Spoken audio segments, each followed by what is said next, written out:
Bienvenidos. Hoy vamos a clavarnos un poco en algunas ideas clave de El espejismo de Dios, de Richard Dawkins. Es un libro, bueno, ya saben, bastante conocido por su crítica a la religión, ¿no? Y su defensa del ateísmo. La idea aquí es, como exprimir los argumentos principales, las anécdotas interesantes, los puntos que dan que pensar de esos fragmentos que tenemos.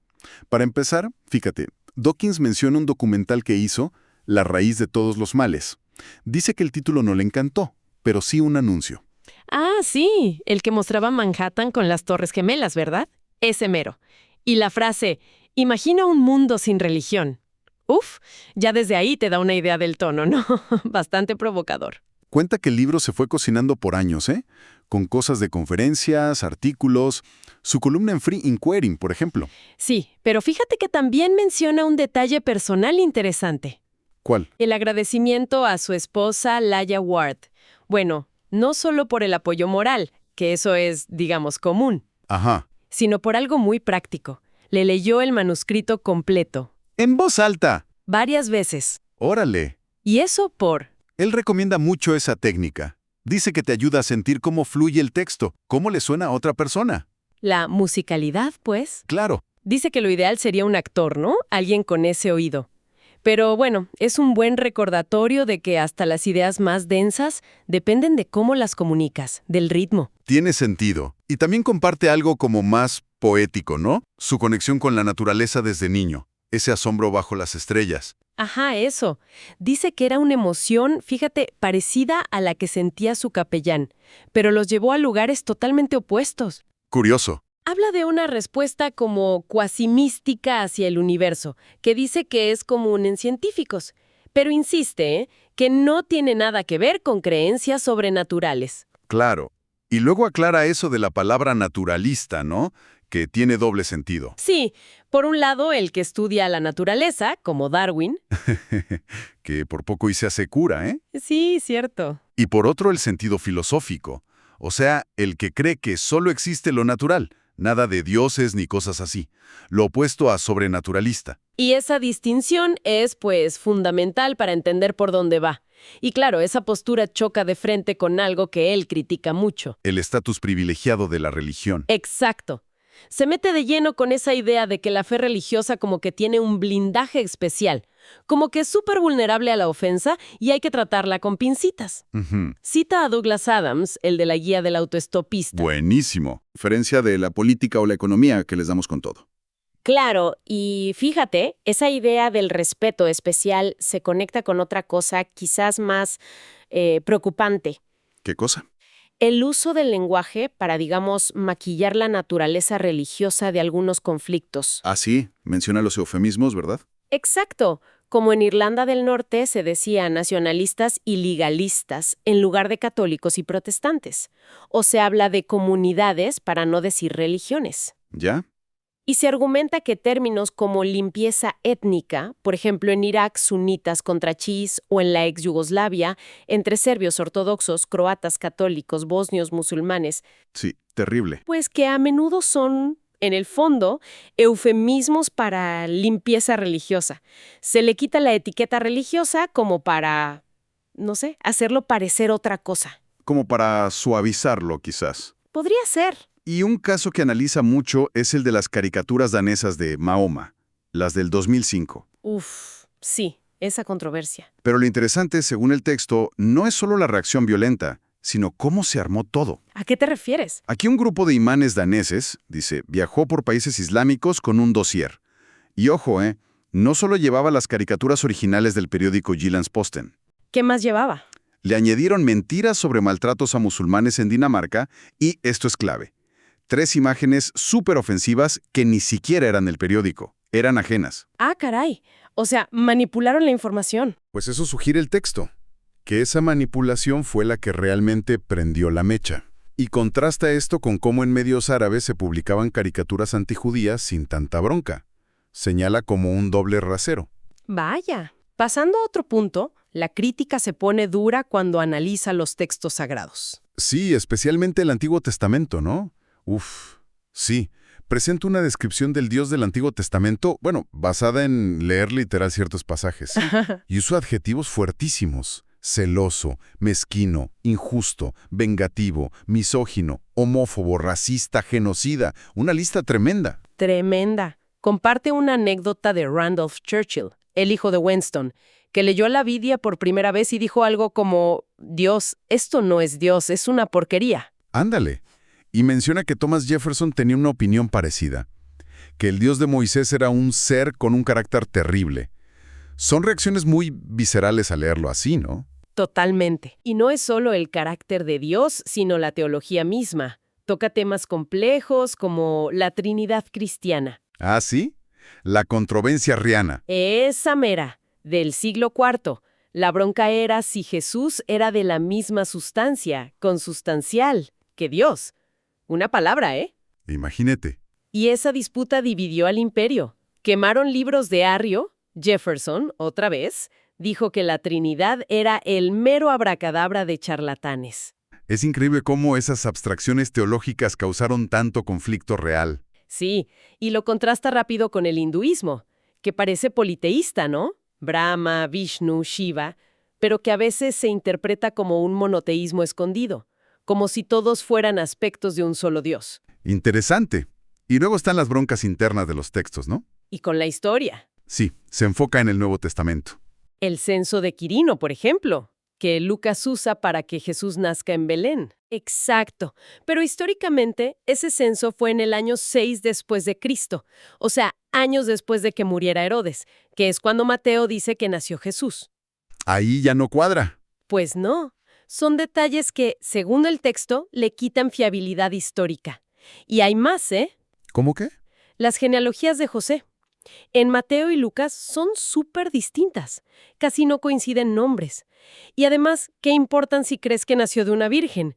Se supone que era para cumplir la profecía de descender de David por José. Claro, pierde sentido. Ajá. Y cita a estudiosos como Bart Ehrman.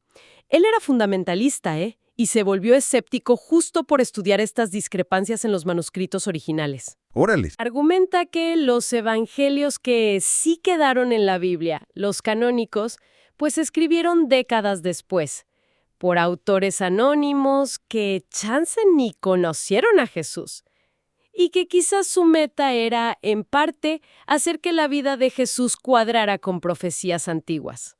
Como construir la historia a posteriori. Algo así. Incluso menciona la idea de G.A. Wells, aunque es minoritaria, de que chance Jesús ni existió históricamente. Fuerte. Todo esto choca con la visión científica, claro. Y ahí entra el concepto de Mans. Magisterios no solapantes. La idea de Stephen Jay Gould. Esa. Que ciencia y religión son como dos mundos separados, ¿no? Hechos contra valores. Y que no deberían pelearse. Es una idea que suena bien. Y es útil políticamente para algunos grupos en Estados Unidos que pelean contra el creacionismo. Como el NCSE, de Uni Scott. Sí. Sí. Les permite decirles a los religiosos moderados: oigan, tranquilos, la ciencia no amenaza su fe. La Academia Nacional de Ciencias de Yale dice algo parecido. La ciencia es neutral sobre Dios. Pero un estudio interno de la misma academia mostró que la gran mayoría de sus científicos más picudos pues no son creyentes. Hay como una tensión ahí. y aquí es donde Dawkins entra con todo. Él dice: a ver, no. La existencia de Dios es una hipótesis científica sobre cómo es el universo. La llama la hipótesis de Dios. Exacto. Preguntas como si hubo nacimiento virginal o resurrección son científicas en principio. Tienen un sí o un no como respuesta, aunque no tengamos la prueba final. Y lanza un reto. Si un día el ADN demostrara que Jesús no tuvo padre biológico, ¿qué dirían los teólogos? Que la ciencia no importa. Lo duda mucho. Es una postura muy distinta a la de T.H. Huxley, el que inventó lo diagnóstico. Huxley pensaba que chance nunca podríamos resolver la cuestión de Dios. Pero Dawkins insiste, es una pregunta científica.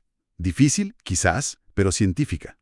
Y si Dios no es la respuesta por explicar por qué el universo parece tan ajustado para que exista la vida, ¿cuál es la alternativa desde la ciencia? Ahí es donde mete el principio antrópico y la idea del multiverso. Suena complicado, pero la idea básica es: Que si hay muchísimos universos paralelos por la teoría cuántica o seriales en ciclos de Big Bang, pues es lógico que nosotros estemos en uno donde las leyes físicas permitan que haya vida. Claro. Los universos mal ajustados, pues simplemente no tendrían a nadie preguntándose por qué están mal ajustados. Es un efecto de selección. No es que esté diseñado para nosotros. Sino que nosotros solo podemos existir en un universo como este. Y menciona de pasadita la idea de Liz Mollin, más especulativa. La de la selección natural de universos. Ándale. Que los universos se reproducen por agujeros negros y se favorecen los que hacen más agujeros y que casualmente permiten la vida. Son alternativas naturalistas, sin necesidad de un diseñador. Además de estas ideas grandes, el texto como que despacha rápido otros argumentos a favor de Dios, ¿no? Sí, el ontológico. Ese de que Dios existe por definición de perfecto. Lo ve con escepticismo citando a Bertrand Russell, que decía que es más fácil sentir que es falso que encontrarle la falla. Y el de la belleza. ¿Cómo explicas a Mozart o a Shakespeare sin Dios? La respuesta es directa. La genialidad prueba al genio humano, no a Dios. Si Mozart tuviera otro patrocinador, chance tendríamos otras obras maestras igual de impresionantes. Claro. Entonces, si no son los argumentos lógicos, ¿de dónde viene la creencia? Aquí entra la psicología. Ajá. Explica que nuestro cerebro no es como una cámara que toma fotos de la realidad.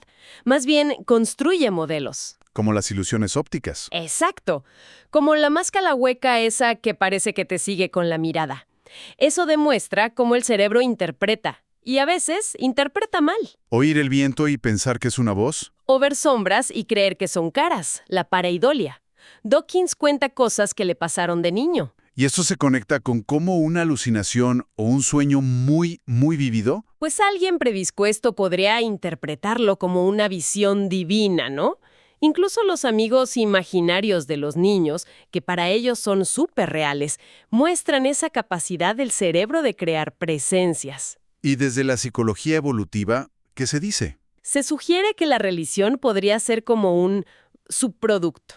Un efecto secundario de módulos mentales que sí nos sirvieron para sobrevivir. ¿Por ejemplo? La tendencia al dualismo, ver la mente y el cuerpo como cosas separadas. Eso nos facilita creer en almas, dioses sin cuerpo. ¿Tiene sentido? O la teleología innata, buscarle propósito a todo. Es fácil saltar de ahí a ver un propósito divino en las cosas. O el sesgo de detectar agentes. Es más seguro confundir una sombra con un ladrón que al revés.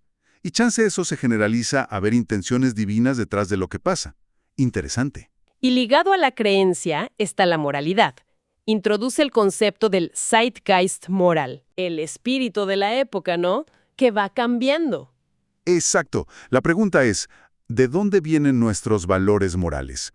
El texto dice que cambian un montón con el tiempo, y no necesariamente porque lo diga la religión. Pone ejemplos fuertes, ¿eh?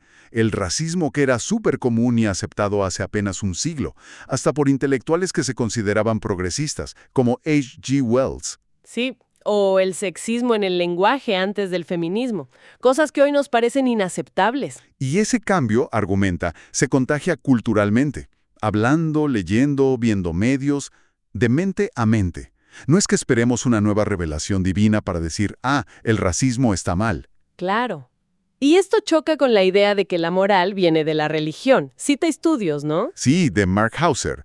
Hizo pruebas con dilemas éticos, como el del tranvía. El famoso dilema. Y encontró que ateos y creyentes tienen intuiciones morales muy parecidas.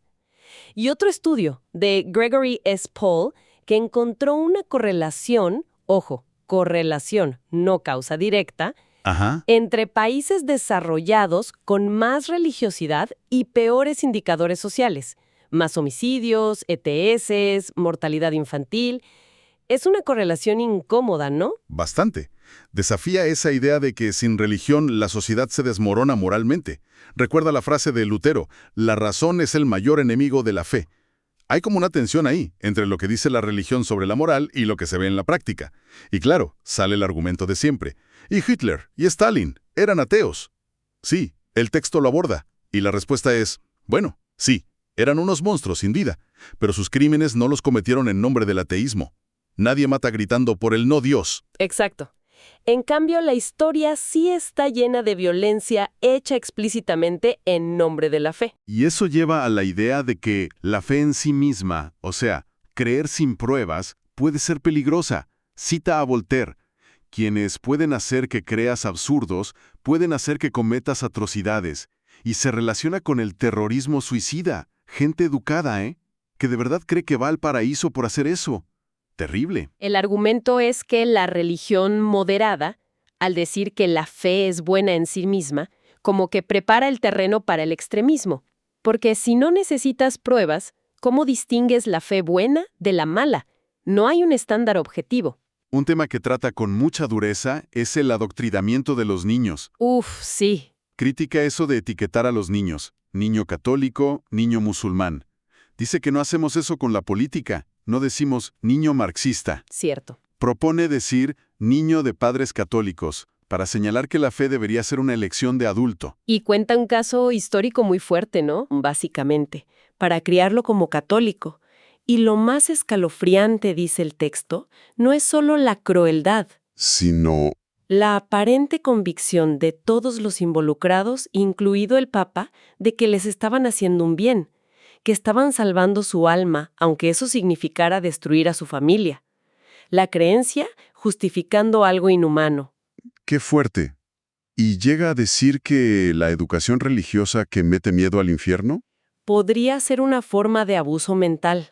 Cuenta que una vez en Dublín sugirió que ese daño psicológico a largo plazo podría ser peor que el abuso sexual, y la gente aplaudió. ¡Guau! Y comparte la carta de una mujer que sufrió ambos tipos de abuso sexual de un sacerdote, y casi al mismo tiempo le enseñaron que un amigo suyo muerto se fue al infierno por ser protestante. Ella consideró que el segundo abuso, el mental, fue peor y más duradero.